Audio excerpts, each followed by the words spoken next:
మాధవరావు గారు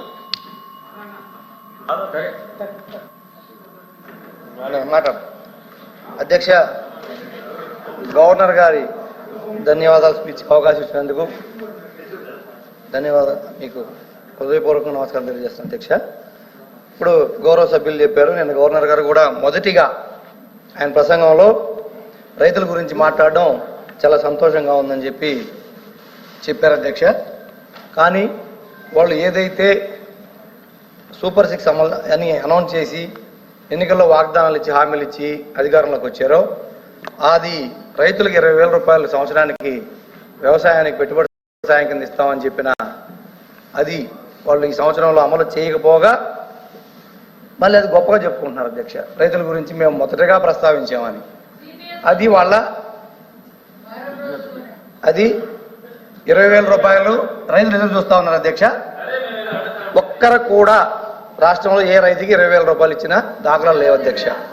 మేడం అదేవిధంగా ఇప్పుడే చెప్పారు కదా మీరే సభను కామెంట్ చేసి మీరు డిస్టర్బ్ చేస్తే ఇక సభను ఎలా నడుపుతారండి? మేడం గారు మీరు అధ్యక్ష, నేను చెప్పేది వాళ్ళు చెప్పారు కదా అధ్యక్ష, గవర్నర్ బుక్ లో ఉన్నాయే మాట్లాడమన్నారు, అయ్యే మాట్లాడతా. దయచేసి వినండి, దాంట్లో ఏదన్నా డీవియేషన్ ఉంటే నేను ఆన్సర్ చెప్తాను, నాది ఏదన్నా పొరపాటు ఉంటే నేను సరిదిద్దుకుంటాను. దయచేసి వినండి. ఇది క్లియర్గా రైతుల్ని మోసం చేశారు అధ్యక్ష. గవర్నర్ ప్రసంగంలో అది లేదు అధ్యక్ష. రెండోది, యువత ఉద్యోగాలు 20 లక్షల ఉద్యోగాలు ఇస్తాము అని చెప్పి ఈ ప్రభుత్వం హామీ ఇచ్చి వాళ్ళ సూపర్ 6లో పెట్టేసి అధికారంలోకి వచ్చింది అధ్యక్ష. ఈ సంవత్సరం దాదాపు 9 నెలలు 10 నెలలు అయిపోయింది అధ్యక్ష. ఈ ప్రభుత్వం వచ్చి 20 లక్షల్లో దాదాపు 4 లక్షల ఉద్యోగాలు ఇస్తామని హామీ అధ్యక్ష. ఫస్ట్ ఇయర్ లో ఒక్క ఉద్యోగం కూడా ఇచ్చిన పాపాన పోలేదు అధ్యక్ష. ఒక్క నోటిఫికేషన్ లేదు అధ్యక్ష. ఇప్పటికీ రాబోయే ఇస్తామని చెప్తున్నారు కానీ ఈ 10 నెలల్లో జరిగింది లేదు అధ్యక్ష. ఇంకొకటి, నిరుద్యోగులకు మొత్తానికి 3,000 రూపాయలు భృతి ఇస్తామని చెప్పారు అధ్యక్ష. నిరుద్యోగ భృతి ప్రస్తావనే లేదు అధ్యక్ష. అక్కడ అసలు ఈ గవర్నర్ ప్రసంగంలో నిరుద్యోగ భృతి ప్రసంగమే లేదు, ఉండదు. ఎందుకంటే వాళ్ళు హామీలు అమలు చేసే ఆలోచనలు లేరు అధ్యక్ష. ఉద్యోగాలు, నిరుద్యోగ భృతి, వ్యవసాయం ఇవన్నీ పక్కన పెడితే విద్యా విధానంలోకి వచ్చేటప్పటికి అధ్యక్ష వీళ్ళు చాలా గొప్పగా చెప్పుకుంటున్నారు అధ్యక్ష. అసలు సాఫ్ట్వేర్ పితామోహం మేము, సాఫ్ట్వేర్ తీసుకొచ్చింది మేము ఈ రాష్ట్రంలోకి అని చెప్తున్నారు అధ్యక్ష. గత ప్రభుత్వంలో ఇంగ్లీష్ మీడియం తీసుకొస్తే ఈరోజు సాఫ్ట్వేర్ ఉద్యోగాలు, తెలుగు మీడియం చదువుకున్న వాళ్ళకి సాఫ్ట్వేర్ ఉద్యోగాలు వస్తాయి అధ్యక్ష. ఈరోజు ప్రపంచంతో పోటీ పడాలి.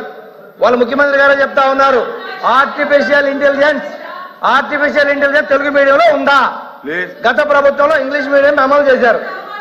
ప్రపంచంతో పోటీ పడే విధంగా ఆ రోజు విద్యార్థులను తీర్చిదిద్దడానికి ఎల్కేజీ నుంచే ప్రణాళికలు చేశారు. ఈ రోజు మీరు తెలుగు మీడియం అమలు చేస్తారా, ఇంగ్లీష్ మీడియం అమలు చేస్తారా అనేది క్లారిటీ లేదు గవర్నర్ స్పీచ్ లో. తెలుగు మీడియమా, ఇంగ్లీష్ మీడియమా? సభ్యులు క్షమించాలి అధ్యక్ష, ధన్యవాదాలు. ఇక్కడ తెలుగును అవమానించడం అధ్యక్ష. తెలుగు చదువుకుంటే సాఫ్ట్వేర్ ఉద్యోగాలు వస్తాయా అని అడగడం అన్నది నిజంగా అబ్జెక్టబుల్ అధ్యక్ష. ఏం తెలుగు చదువుకున్న వాళ్ళు కలెక్టర్లు కాలేదా? తెలుగు చదువుకున్న వాళ్ళు ఇంకా పెద్ద పెద్ద పొజిషన్ లో లేరా? తెలుగు వాళ్ళు ఈ రోజు ఢిల్లీలోని పెద్ద పెద్ద పొజిషన్స్ లో లేరా అధ్యక్ష? తెలుగు మీడియంలో చదువుకున్న వాళ్ళందరూ కూడా ఈ రోజు మంచి మంచి పొజిషన్స్ లో ఉన్నారు. తెలుగు చదువుకుంటే సాఫ్ట్వేర్ ఉద్యోగాలు రావు అన్న పదాన్ని అతను ఇత్తుడా చేసుకోవాలి అధ్యక్ష. చేయమని అధ్యక్ష. అది ఓడ్ తెలుగుని గౌరవించే ఎవరైనా తెలుగు ప్రజలుగా, తెలుగు రాష్ట్రాల్లో ఉండి, తెలుగు శాసన మండలి సభ్యులుగా ఉండి, తెలుగు రాష్ట్రాల్లో శాసన మండలి సభ్యులుగా ఉన్న వాళ్ళు తెలుగును అవమానించడం అన్నది నిజంగా చాలా దురదృష్టకరం అధ్యక్ష. దీన్ని మీరు ఎట్టి వేస్తున్నది విత్డ్రా చేసుకోవాలి అధ్యక్ష. కోర్సు విత్డ్రా చేసుకోవాలి, లేకపోతే మీరైనా విత్డ్రా చేయాలి. చెప్పండి. నేను కూడా తెలుగు మీడియం చదువుకున్నా అధ్యక్ష. అరే మీరు వినండమ్మా, మీరు మధ్యలో ఇంటర్ఫీర్ అవ్వద్దు దయచేసి అధ్యక్ష. మీరు ఇంటర్ఫీర్ అవుతుందని చెప్పండి, మొత్తం అయిపోయినాక మాట్లాడమని చెప్పండి. ఇంటర్ఫీర్ అవుతుందని చెప్పండి. మీరు పూర్తిగా మా భావం చెప్పకుండా, మా అభిప్రాయం చెప్పకుండా మాట్లాడతారు అధ్యక్ష. నేను చెప్పింది వినాలి అధ్యక్ష. నేను చెప్పింది అధ్యక్ష, మా ప్రభుత్వ విధానం చిన్నప్పటి నుంచి కూడా ఇంగ్లీష్ మీడియంలోకి తీసుకొస్తే తెలుగు 100% సబ్జెక్ట్ ఉండాలనేది మా విధానం అని చెప్తున్నా. పూర్తిగా వినకుండా మధ్యలో ఇంటర్వ్యూ అయిపోయి ఎక్కడెక్కడ దూరపడి డిబేట్ చేయదు అధ్యక్ష. మా అభిప్రాయం అధ్యక్ష మా అభిప్రాయం పూర్తిగా విన్న తర్వాత మాత్రమే వాళ్ళు ఇంటర్వ్యూ అవ్వమని చెప్పండి. దయచేసి మధ్య మధ్యలో డిబేట్ చేస్తున్నారు వాళ్ళు. అధ్యక్ష, చెప్పండి. అధ్యక్ష డిబేట్ అధ్యక్ష తెలుగు భాష తెలుగు నేల మీద పుట్టారు, తెలుగును అవమానపరిచారు కదా అధ్యక్ష. విత్ ఆ వర్డ్స్ మీరు రికార్డ్స్ తొలగించారు అధ్యక్ష. రికార్డ్స్ తొలగించారు అధ్యక్ష. అధ్యక్ష అధ్యక్ష తెలుగు భాష రికార్డ్స్ తొలగించారు అధ్యక్ష. నేనే వ్యక్తిగతంగా కామెంట్ చేయలేదు. మీరు అబ్జెక్ట్ చేశారు. ఆయన ఏం చెప్పాడంటే మా ఉద్దేశం అది కాదని చెప్పాడు. అధ్యక్ష తెలుగు భాష చదివితే మాట్లాడే అధ్యక్ష. మాతృభాషని జన్మభూమిని అవమానపరుస్తారు అధ్యక్ష. రికార్డు నుంచి తొలగించాను అధ్యక్ష. నేను వాళ్ళ పార్టీలు కానీ వాళ్ళ వ్యక్తిగతంగా మాట్లాడే అధ్యక్ష. తెలుగు భాష మీరు ఇక్కడ ఉన్న వాళ్ళందరూ కూడా అందరూ తెలుగు భాష ఉన్న వాళ్ళమే. తెలుగు భాషను మాత్రం వాళ్ళు మాట్లాడటం కరెక్ట్ కదా అధ్యక్ష. భాషని వాళ్ళు కామెంట్ చేసి రికార్డు నుంచి తొలగించారు అధ్యక్ష. కూర్చోండి. నేను చెప్పింది మా విధానం. గత ప్రభుత్వంలో ఇంగ్లీష్ మీడియంలో ప్రపంచంతో పోటీ పడే విధంగా విద్యార్థులను తీర్చిదిద్దాలనే తెలుగు, ఇంగ్లీష్, హిందీ అన్ని సబ్జెక్టులని బ్యాలెన్స్ చేసుకుంటూ మేము పోవాలని మా విధానం అధ్యక్ష. ఇప్పుడు మీ విధానం ఏందనేది దీంట్లో పెట్టలేదని అడుగుతున్నాం అధ్యక్ష.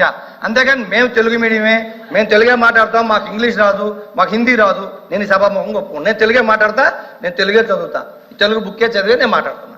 దయచేసి ఒక్క నిమిషం మేడం, మీరు వినండి మేడం. ప్లీజ్ ప్లీజ్ ప్లీజ్ అధ్యక్ష, దయచేసి మీరు మాకు చెప్పారు ఇంటర్ఫేర్ చేయవద్దని. పూర్తిగా విన్న తర్వాత మాట్లాడమనండి. అది కాకుండా అధ్యక్ష, ఉచిత గ్యాస్ మహిళలకి ఇబ్బందులు పడుతున్నారని 3 సిలిండర్లు ఇస్తాం సంవత్సరానికి అని చెప్పారు అధ్యక్ష. కానీ ఈ 10 నెలల్లో ఇచ్చింది ఒకే ఒక సిలిండర్ అధ్యక్ష. అది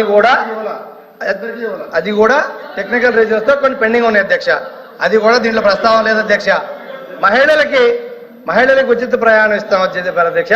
అది ఎన్నికల హామీల్లో ఏ సంవత్సరం నుంచి ఇస్తాము, ఏ సంవత్సరం నుంచి లాస్ట్ 1 year ఇస్తామా, ముందు ఇస్తామని చెప్పలేదు అధ్యక్ష.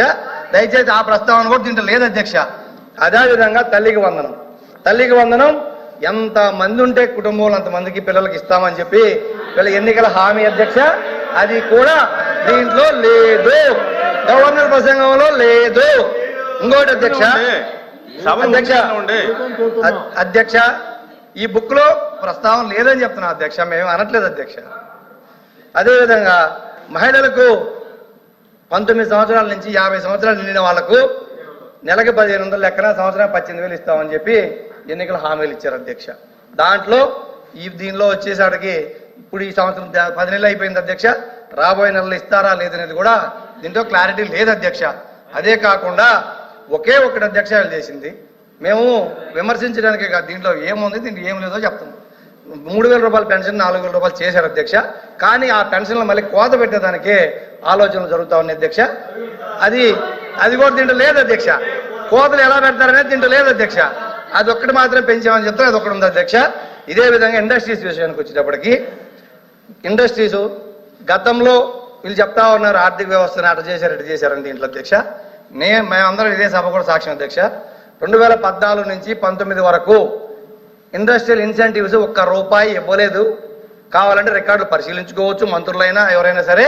2019-24 మధ్య కాలంలో రాష్ట్రంలో కోవిడ్ వచ్చి స్మాల్ స్కేల్ ఇండస్ట్రీస్ అన్ని మూతపడే పరిస్థితులు వచ్చినప్పుడు జగన్మోహన్ రెడ్డి గారు గత ప్రభుత్వం 5 సంవత్సరాలు 2020-21 సంవత్సరాలు 7 సంవత్సరాలు కలిపి 2 విడతల్లో స్మాల్ స్కేల్ ఇండస్ట్రీస్ కి ఇన్సెంటివ్స్ ఇచ్చి ఈ రాష్ట్రంలో ఇండస్ట్రీస్ ని స్మాల్ స్కేల్ ఇండస్ట్రీ కాపాడిన ఘనత గత ప్రభుత్వం అధ్యక్ష.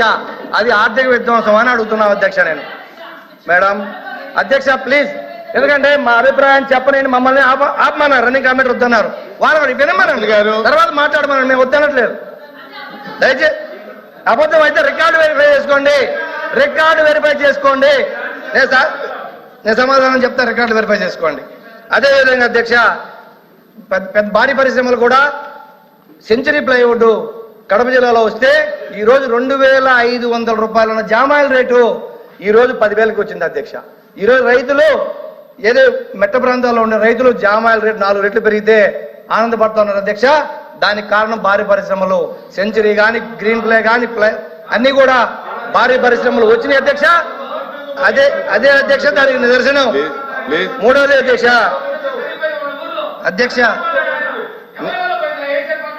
ఏంది మేము చెప్తాం, అది కూడా చెప్తాం అధ్యక్ష. అధ్యక్ష కొనసాగనే ఉండే మంత్రులు కూడా ఇలా అట్లా అయితే ఎట్లా సార్ అధ్యక్ష? వాస్తవాలు చెప్తున్నాం అధ్యక్ష, మేము పెట్టినవి చెప్తున్నాం అధ్యక్ష. మంత్రి గారు మేము చేయని చెప్పట్లేదు, చేసినవి చెప్తున్నాం. మేము చేసినవి చెప్తుంటే మీరు బాధపడితే ఎట్లా అధ్యక్ష? మంత్రి గారు మీరు అదే విధంగా అధ్యక్ష, చెప్పండి. ఇండస్ట్రీస్ రావాలి అంటే అధ్యక్ష ఇండస్ట్రీస్ రావాలి అంటే మీరు వినండి. ఇండస్ట్రీస్ రావాలి అంటే వాళ్ళకి మౌలిక వస్తువులు కావాలి, మౌలిక సదుపాయాలు కావాలి, వాళ్ళకి నేషనల్ హైవేస్ కావాలి, ట్రాన్స్పోర్ట్ ఈజీగా ఉండాలి, పోర్టులు రావాలి, ఎక్స్పోర్ట్స్ ఇంపోర్ట్స్ ఈజీగా ఉంటేనే ఇండస్ట్రీస్ ఇక్కడికి వస్తాయి అధ్యక్ష. అలా అధ్యక్ష అధ్యక్ష ప్లీజ్ వాళ్ళని తర్వాత మాట్లాడమన్నాడు. మీరు కంటిన్యూ చేయండి.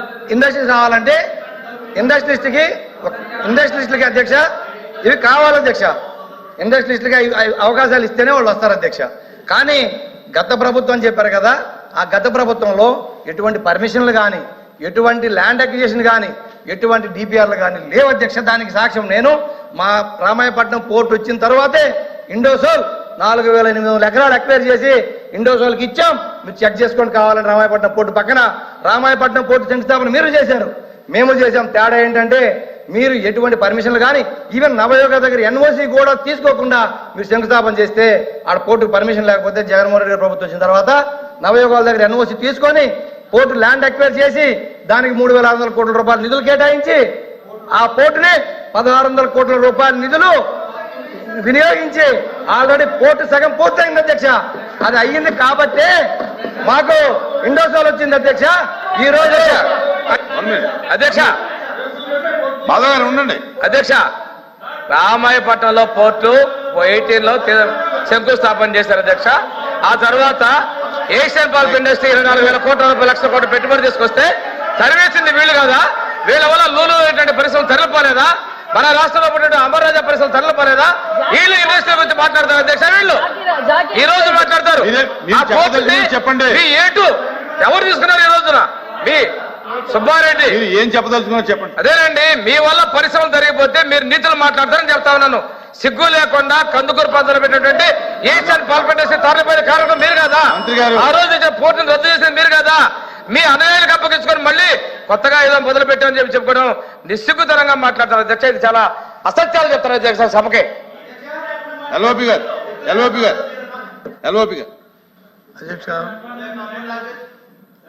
అధ్యక్ష ఇది గవర్నర్ గారి ప్రసంగం మీద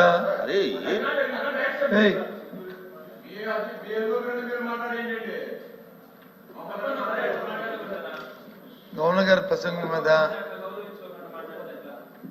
థ్యాంక్స్ చెప్పే, ధన్యవాదాలు చెప్పే తీర్మానం మీద డిస్కస్ చేస్తాం అధ్యక్ష. ముందు 2 సభ్యులు అట్నుంచి మాట్లాడేది ప్రతిపాదించారు, దాన్ని సెకండ్ కూడా చేశారు. ఆ జరుగుతున్నప్పుడు చిన్నవి ఏమైనా ఉంటే దాని మీద అన్నది కానీ ఇలా ఇంత ఇంటరప్షన్ చేస్తూ ఎప్పుడు సభలో ఇలాంటి సాంప్రదాయం లేదు అధ్యక్ష. ఇప్పుడైనా అవసరం ఉంది, ఆయన మాట్లాడిన తర్వాత మళ్ళీ మీరు తీసుకోండి టైం. లేదు ఎవరో మధ్యలో అత్యవసరమైతే ఒకసారి తీసుకోండి. కానీ ఇప్పుడు మాట్లాడిన తర్వాత 3 మంత్రులు తెచ్చి మాట్లాడారు అధ్యక్ష. ఇది ఎంతవరకు సమంజసం అధ్యక్ష? అంటే సభ సరిగ్గా జరుపుకుందాము, ప్రభుత్వంలో నాయకత్వం సభను సరిగ్గా జరుపుకుందాం నా ఆలోచన ఉందా లేదా అనేది మాకు అర్థమవట్లేదు అధ్యక్ష. మేమైతే సాంప్రదాయంగా సభ జరగాలని ఈ జరుగుతున్న చర్చ వచ్చి పరిపూర్ణం అవ్వాలని, అది ప్రజలు తెలియాలని మేము కోరుకుంటున్నాం అధ్యక్ష. ఇలాగైతే ఏంటి మాట్లాడుతున్నప్పుడు మంత్రి గారు దయచేసి సభను సక్రమంగా బాధ్యత ప్రభుత్వాన్ని. అది కూడా జ్ఞానం ప్రభుత్వం సభను సక్రమంగా నడపాలి. మీరే నిమిషానికి ఇంటరప్షన్ వస్తే మీరు సభను మీరే డిస్టర్బ్ చేస్తున్నట్టుంది. వినండి ఉండండి. సభను సక్రమంగా నడపాలని బాధ్యత ప్రభుత్వానిది. మీరే డిస్టర్బెన్స్ చేస్తే ఇక ప్రతిపక్షం ఏం మాట్లాడుతుంది? ఎలా ఉంటే ఇది మంచి పద్ధతా? దయచేసి ఆలోచించండి, ఇది మంచి పద్ధతా? ఇష్యూ బేస్గా మాట్లాడమండి, మాకు అభ్యంతరం లేదు. మీరు మాట్లాడండి, మంత్రి కావాలంటే తీసుకుని మాట్లాడండి, ఇబ్బంది ఏం లేదు. కూర్చోండి, మీరు కూర్చోండి. నా మంత్రులకే ఇస్తాం, మంత్రులకే ప్రివిలేజ్ ఉంటుంది.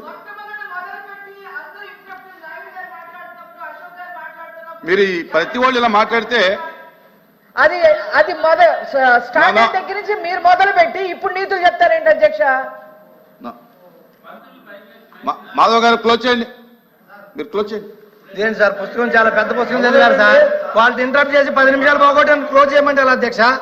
ఇప్పుడు ఇండస్ట్రీస్ విషయం ఈ బుక్ లో ఏముందో, ఈ పోర్టుల విషయం కూడా అధ్యక్ష నేను ఒకసారి మీకు చదివినిపిస్తాను అధ్యక్ష.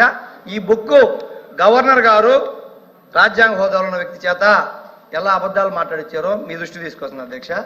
1153 కిలోమీటర్ల తీర ప్రాంతం వ్యూహాత్మక కనెక్టివిటీ మరియు ప్రపంచ స్థాయి మౌలిక సదుపాయాలు అందిపుచ్చుకోవడం ద్వారా ఆంధ్రప్రదేశ్ను ప్రపంచ అత్యుత్తమ లాజిస్టిక్స్ కలిగిన రాష్ట్రంగా రూపుదిద్దుటకు నా ప్రభుత్వం కట్టుబడి ఉంది.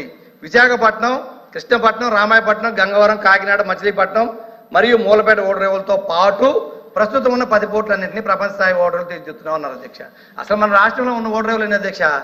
ఆల్రెడీ గతంలో ఉన్నది విశాఖపట్నం, కృష్ణపట్నం, గంగవరం, కాకినాడ, ఈ 4 పోర్టులు గతంలో ఉన్నాయి అధ్యక్ష. 75 సంవత్సరాల స్వాతంత్రం వచ్చిన తర్వాత, జగన్మోహన్ రెడ్డి గారి ప్రభుత్వం వచ్చిన తర్వాత రామాయపట్నం, మచిలీపట్నం, మూలపేట ఈ 3 పోర్టులు తీసుకోవడంతో పాటు కాకినాడ గేట్వే పోర్టు తీసుకొచ్చింది 4 పోర్టు ఇప్పుడు అధ్యక్ష. గతంలో 8 ప్లీజ్ ప్లీజ్ డిస్టర్బ్ చేయబాక్ ప్లీజ్. గతంలో అధ్యక్ష 4 పోర్టులు ఈ రాష్ట్రంలో ఉంటే ఈ ప్రభుత్వం 5 సంవత్సరాల్లో కోవిడ్ పరిస్థితులు ఉన్నా కూడా 4 కోట్ల పర్మిషన్లు తీసుకొచ్చి ల్యాండ్ ఎక్వైర్ చేసి మొత్తం పర్మిషన్లతో పాటు నిధులను కేటాయించి 4 పోర్టులు ఈ రోజు సగం పనులైన అధ్యక్ష. ఆ 4 పోర్టుల మధ్యలో ఈ 10 నెలల నుంచి పనులు ఆగిపోయినాయి అధ్యక్ష. అయితే 10 పోర్టులు గతంలో ఉన్నోడితో పాటు మేము తీర్చిదిద్దామని చెప్తున్నాం అధ్యక్ష. ఇది మీరు రికార్డ్ చెక్ చేసుకోండి. మేము కానీ నేను ఏదైనా సత్యదూరంగా మాట్లాడుంటే నా మీద ఏ చర్యలు తీసుకున్నా నేను సిద్ధం అధ్యక్ష. ఇది మాత్రం నిజం. మీరు గవర్నర్తో అబద్ధం ఆడిచ్చారు, ఈ బుక్ లో ఉంది, ఇది చూసుకోండి మీరు. సరే సత్యదూరం అని చెప్తున్నాం కదా, సత్యదూరం అధ్యక్ష. ఇదే కాకుండా అధ్యక్ష ఈ పోర్టులకి బిజినెస్ రావాలి అంటే 5 రాష్ట్రాలు మన రాష్ట్రంలో ఆధారపడున్నాయి కాబట్టి తెలంగాణ కానీ, కర్ణాటక కానీ, ఛత్తీస్గఢ్ కానీ ఇలా అన్ని రాష్ట్రాలు మన మీద, కర్ణాటక కూడా కొంత ప్రాంతం మన ఆధారపడి ఉందని నేషనల్ హైవేల అధ్యక్ష గత ప్రభుత్వంలో 39,000 కోట్ల రూపాయలతో పోర్ట్ కనెక్టివిటీ నేషనల్ హైవేస్ భారతదేశ ప్రభుత్వం ఇచ్చింది అధ్యక్ష. మన ప్రభుత్వంలో మన ఎంపీలు తీసుకొచ్చారు అధ్యక్ష. అది కూడా ఆర్థిక విధ్వంసం అని అడుగుతాను అధ్యక్ష. ఈ సందర్భంగా నేను అయిపోయిన తర్వాత ఫిషర్మెన్స్ అందరికి కూడా ఆక్వా అభివృద్ధి చెందుద్దని చెప్పని దాదాపు 9 ఫిషింగ్ హార్బర్స్, 5 జెట్టీస్ గత ప్రభుత్వంలో నిర్మాణం చేపట్టింది అధ్యక్ష. అది కూడా వాస్తవం అధ్యక్ష. రికార్డులు చెక్ చేసుకోవచ్చు. ఎన్ని పనులు జరిగినాయి, ఎన్ని పనులు జరుగుతూ ఉన్నాయి, ఎన్ని పూర్తయినాయి అనేది కూడా అధ్యక్ష ఇవి మీరు చూసుకోవచ్చు. కానీ దీంట్లో ఆ ప్రస్తావన లేదు అధ్యక్ష ఈ గవర్నర్ ప్రసంగంలో. ఈ కాకుండా మెడికల్ కాలేజ్ అధ్యక్ష 11 ప్రభుత్వ మెడికల్ కాలేజీలతో 75 ఏళ్లలో ఈ రాష్ట్రంలో కడితే ప్రైవేట్ మెడికల్ కాలేజీలు కాదు అధ్యక్ష, వ్యాపార సంస్థలు కాదు అధ్యక్ష. 17 ప్రభుత్వ మెడికల్ కాలేజీల కోసం గత ప్రభుత్వం కేంద్ర ప్రభుత్వం దగ్గర అనుమతులు తీసుకొచ్చి దాదాపు 5 ప్రభుత్వ కాలేజీలు కంప్లీట్ చేస్తే మిగతా కాలేజీలు యూసే లేదు అధ్యక్ష. అవి ప్రైవేట్ పరం చేస్తారా, ప్రభుత్వంగా కట్టిస్తా అనేది దీంట్లో ప్రస్తావన లేదు అధ్యక్ష. ప్రజలు ప్రభుత్వ మెడికల్ కాలేజీలే ఉంటాయా, వాటిని ప్రైవేట్కి ఇస్తారా అనేది క్లారిటీ లేక చాలా కన్ఫ్యూజన్ ఉన్నారు. అది గవర్నర్ ప్రసంగంలో చేర్చుంటే బాగుండేదని నా అభిప్రాయం అధ్యక్ష. అలాగే టూరిజం అధ్యక్ష, టూరిజం విషయంలోకి వచ్చేటప్పటికి రిప్లైలో చెప్పండి. మాటలకే పరిమితమైంది కానీ ప్రభుత్వం పాయింట్ కి రిప్లై చెప్పవసరం లాస్ట్ లో రిప్లైకి అవకాశం ఉంది. వాళ్ళు ఏదైనా తప్పు మాట్లాడితే రిప్లైలో చెప్పండి, మీరు కరెక్ట్ చేయండి. టూరిజం విషయంలోకి వచ్చినప్పటికీ అధ్యక్ష గతంలో కూడా ఇదే సభలో మేము కూడా చెప్పుకున్నాం అధ్యక్ష. టూరిజం మాటలకే పరిమితమైంది కానీ ఇంప్లిమెంటేషన్లోకి వచ్చేటప్పటికి మేము గతంలో కూడా నేనే అడిగిన అధ్యక్ష. పేద బడుగు బలహీన వర్గాలు ఉన్నారు, తీర ప్రాంత ప్రజలు ఉన్నారు, అటవీ ప్రాంత గిరిజనులు ఉన్నారు, వాళ్ళందరికీ అవకాశాలు ఇవ్వండి, టూరిజంలో వాళ్ళందరూ ప్రోత్సహించండి అని చెప్పి మేము గతంలో కూడా అడిగాం అధ్యక్ష. దాని మీద కూడా ఓరకు మేము అభివృద్ధి చేస్తామనే మాట తప్ప ఎక్కడ ప్రాక్టికల్గా ఈ పుస్తకాలు కనిపెట్టదు అధ్యక్ష. శాంతి భద్రతల విషయంలోకి వచ్చేటప్పుడు అధ్యక్ష ఇప్పుడు అందరూ మా సభ్యులు మాట్లాడారు అధ్యక్ష. ఈ పుస్తకంలో 35,000 మంది అని గవర్నర్ గారి ప్రసంగం లేదు అధ్యక్ష. కానీ నాకైతే కొంత విషయం తెలుసు అధ్యక్ష. గతంలో వీళ్ళు ఎప్పుడైతే అపోజిషన్లో ఆరోపణలు చేశారో ఆ ఆరోపణలు 35,000 మంది మిస్సింగ్ అయినారని డిప్యూటీ సీఎం గారు కూడా ఆరోపణలు చేశారు అధ్యక్ష. ఆ టైంలో చేసినప్పుడు డీజీపీ ఆఫీసు గత పోలీస్ డిపార్ట్మెంట్ వాళ్ళే ఎక్కడ ఇది సత్యదూరం కానీ ఆ మిస్సింగ్ కేసులు నమోదైంది 700 మాత్రమే నమోదైనవి. అవన్నీ కూడా కిడ్నాపులు కానీ వేరే కాదు రకరకాల కేసులు నేను చెప్పడం జరిగింది అధ్యక్ష. ఆ 700లో కూడా ఉదాహరణకి చెప్తున్నా అధ్యక్ష, ఉదాహరణకి ఉదాహరణకి పవన్ కళ్యాణ్ గారు గవర్నమెంట్ వచ్చిన తర్వాత వాళ్ళ మదర్ వెళ్ళి కంప్లైంట్ ఇస్తే వాళ్ళు కాశ్మీర్లో ఉంటే ఆ అమ్మాయి ఎవరినో ప్రేమించి పెళ్లి చేసుకుని కాశ్మీర్ నివాసం ఉంటే ఆ పాపను తీసుకొచ్చి వాళ్ళ తల్లిదండ్రులకు కూడా మాధవ్ గారు. డిప్యూటీ సీఎం గారే అప్పచెప్పిన సందర్భం చూసాం అధ్యక్ష. మీకు తెలుసు అవి కిడ్నాప్లా, మిస్సింగ్ కేసులా, వేరే వేరే డిఫరెంట్ కేసులు మీరు మీ శాఖలో మీరు పరిశీలించుకోండి. అవి దీంట్లో లేవు అధ్యక్ష. ఇదే కాకుండా ఫైనల్ లాస్ట్ అధ్యక్ష, లాస్ట్కి అధ్యక్ష ఇవన్నీ ఒక ఎత్తు అయితే ప్రజాస్వామ్యంలో మనందరం ఉన్నాం. మనందరం ప్రజాస్వామ్యబద్ధంగా ఎన్నుకునే మాధవ్ గారు. ఒక్క నిమిషం సార్, దయచేసి ఇది చాలా ఇంపార్టెంట్ సబ్జెక్ట్ సార్. ఈ పుస్తకంలో నిన్న అందరూ మాట్లాడారు, ఈ పుస్తకంలో ఆ ప్రస్తావన లేదు. నిన్న చాలా మంది చాలా రకాలు మాట్లాడారు. దయచేసి ఇంకో 2-3 నిమిషాలు నేను ముగిస్తాను అధ్యక్ష. 2-3 నిమిషాలు అధ్యక్ష. లాస్ట్ పాయింట్ అధ్యక్ష, లాస్ట్ పాయింట్. ఇక చాలా మంది ఉన్నారు. అవును, లాస్ట్ పాయింట్ అధ్యక్ష. 15 నిమిషాలు కూడా ఇలా నాకు 15 నిమిషాలు కూడా ఇలా గంటలో. లాస్ట్ పాయింట్ అధ్యక్ష. ఒక్క అధ్యక్ష లాస్ట్ పాయింట్ మీరు అధ్యక్ష ఇది అందరూ వినాలి అధ్యక్ష. ఇప్పుడు ప్రజాస్వామ్య వ్యవస్థ, భారత రాజ్యాంగం, వాటి మీద గౌరవం ఉంది. అందరం కూడా దాని ద్వారా ఎన్నుకుని సభలకు వచ్చారు అధ్యక్ష. చాలా విచిత్రంగా మాట్లాడుతున్నారు అధ్యక్ష. నిన్న గవర్నర్ స్పీచ్ అయిపోయిన తర్వాత అందరూ బయటకు వచ్చేసి ఏంటంటే ప్రభుత్వం ఒకటి ఉంటుంది అధ్యక్ష, ప్రతిపక్షం ఒకటి ఉంటుంది అధ్యక్ష. ప్రభుత్వం అంటే ఏంటి? అధికారాన్ని వాళ్ళు భాగస్వాములు కావచ్చు, వాళ్ళు కావచ్చు పంచుకొని ప్రజల చేత ఎన్నుకోబడి ప్రభుత్వంలోకి వచ్చారు అధ్యక్ష. ఒక్క నిమిషం ఇంకొకటి వచ్చారు. ప్రతిపక్షం అంటే ఏంటి అధ్యక్ష? పిఎస్సి చైర్మన్ ప్రతిపక్షం వాళ్ళకి ఇచ్చేది భారత రాజ్యాంగం ప్రకారం, ప్రజాస్వామ్యం ప్రకారం సాంప్రదాయం అధ్యక్ష. అధికార ప్రభుత్వానికి అధికారంలో భాగస్వామ్యులుగా ఉన్న వాళ్ళకి, మంత్రులుగా, డిప్యూటీ సీఎంలుగా ఈ సభలో ఉన్న వాళ్ళకి ఎలా పిఎస్సి ఇస్తారు? ప్రతిపక్షం ఏది అధ్యక్ష? లేదనుకోండి, వాళ్ళే ప్రతిపక్షం రావాలనుకుంటే వాళ్ళు రాజీనామాలు చేసి మంత్రులు, డిప్యూటీ సీఎంలు వచ్చేయండి. అంతేగాని ఇలా ఎవ్వరి నోటికొచ్చిన మాట్లాడి ఈ రోజు గవర్నర్ ప్రసంగంలో రాష్ట్రానికి సంబంధించింది ఏదీ లేదు. ఇంకొక విషయం అధ్యక్ష, గత ప్రభుత్వం అన్నారు వడ్డీలు కడుతున్నామన్నారు. గత ప్రభుత్వం వడ్డీలు కడుతుంది వాళ్ళు చేసిన అప్పులకి, మేము చేసిన అప్పులకి, మేము కట్టే వాళ్ళు చేసిన అప్పులకి 3.5 లక్షల కోట్ల అప్పు 19 నాటికి ఉంటే 1 లక్ష కోట్ల బాకీలు పెట్టిపోతే ఆ బాకీలు 19-24 మధ్యలో జగన్మోహన్ రెడ్డి ప్రభుత్వం తీర్చింది. ఆ 3.5 లక్షల కోట్లకి మేము వడ్డీ కట్టాం 5 ఏళ్ళు. మంత్రి గారు, హోమ్ మినిస్టర్ గారు అయిపోయింది, కూర్చోండి. అధ్యక్ష, ఇందాక లోపి గారు కూడా చెప్తూ ఇది గవర్నర్ గారు కూర్చోండి. మాధవ్ గారు కూర్చోండి. చెప్పు హోమ్ మినిస్టర్ గారు. అధ్యక్ష, ఇక్కడ ఒక 2 విషయాలు అధ్యక్ష. అంటే గవర్నర్ గారి స్పీచ్ కి సంబంధించి ధన్యవాదాలు తెలిపే తీర్మానంలో ఏదైనా సభ్యులు సత్యదూరం క్షమించండి అధ్యక్ష, సత్యదూరానికి సంబంధించిన అంశాలు చెప్పినప్పుడు కంపల్సరీగా మేము చెప్పాల్సిన బాధ్యత ఉంది. కంపల్సరీగా రిప్లైలు ఎవరైతే మంత్రి గారు చెప్తారో వాళ్ళందరూ కూడా చెప్తారు అధ్యక్ష. ఇప్పుడు మన సభ్యులు మాట్లాడినప్పుడు ప్రతిపక్ష హోదా గురించి మాట్లాడారు అధ్యక్ష. ఎందుకు ఈ సభలో మాట్లాడుతున్నానంటే ఆయన ఈ సభలో ఎత్తారు కాబట్టి విషయం చెప్పాలి అధ్యక్ష. ప్రతిపక్ష హోదా రావటానికి వాళ్ళకున్న సభ్యులు సరిపోతారని వాళ్ళకు వచ్చిన రూల్ బుక్ లో ఎక్కడైనా అధ్యక్ష చెప్పాలి. గురించి ప్రతిపక్షం గురించి అంత గట్టిగా మాట్లాడుతూ నిన్న గవర్నర్ గారి ప్రసంగంలో తమరు ఉన్నారు అధ్యక్ష. గవర్నర్ గారి ప్రసంగంలో తమరు ఉన్నారు.